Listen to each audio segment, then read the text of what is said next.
సముద్రంలో కలిసే గోదావరి నీళ్లు ఏపీ వాళ్లకు అందేలా సహకరిస్తారని మాత్రమే కేసీఆర్ చెప్పారన్నారు మాజీ మంత్రి హరీష్ రావు. అలా చేస్తే తెలంగాణకు కృష్ణా నీళ్లు ఎక్కువగా తీసుకురావచ్చని భావించారన్నారు.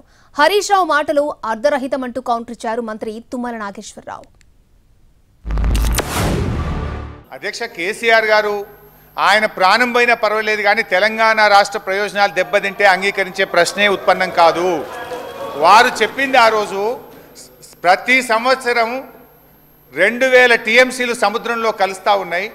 సముద్రంలో కలిసే గోదావరి నీళ్లు మీరు తీసుకుపోవడానికి సహకరిస్తామని చెప్పారు. అంతే తప్ప మన రాష్ట్ర ప్రయోజనాలను దెబ్బతీస్తే ఒక్క చుక్క నీళ్లు మన రాష్ట్ర హక్కును వదులుకోనో చెప్పినటువంటి సందర్భం లేదు. సముద్రంలో కలిసే గోదావరి నీళ్ళని తీసుకుపోవడానికి కేసీఆర్ గారు ఆ రోజు ముందుకు పోయి వారికి అవకాశం ఇచ్చారు.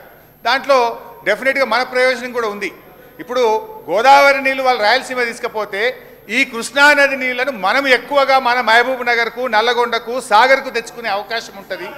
గోదావరి జలాలు శ్రీశైలంలో మన భూభాగంలో ఉన్నాయి అధ్యక్ష. అడు 92,000 క్యూసెక్లకి రాయలసీమ లిఫ్ట్ ఇరిగేషన్ పెట్టి ఫ్లడ్ లైట్స్ తోటి లాస్ట్ 5 ఇయర్స్లో వాళ్ళు ఎన్ని కోట్ల రూపాయలు పనిచేశారు, ఎన్ని రోజులు పనిచేశారు. మనం స్టేలు తెచ్చుకున్నా మన ప్రభుత్వం అభ్యంతరాలు చెప్పినా కూడా ఆంధ్రప్రదేశ్ ప్రభుత్వం పని జరుగుతూ ఉంటే గోదావరి జలాలు తీసుకోవటానికి మేము ఒప్పుకున్నామని చెప్పేటటువంటి మాట అర్ధరహితం. ఇప్పటికీ ఆత్మవంచన చేసుకోవద్దు.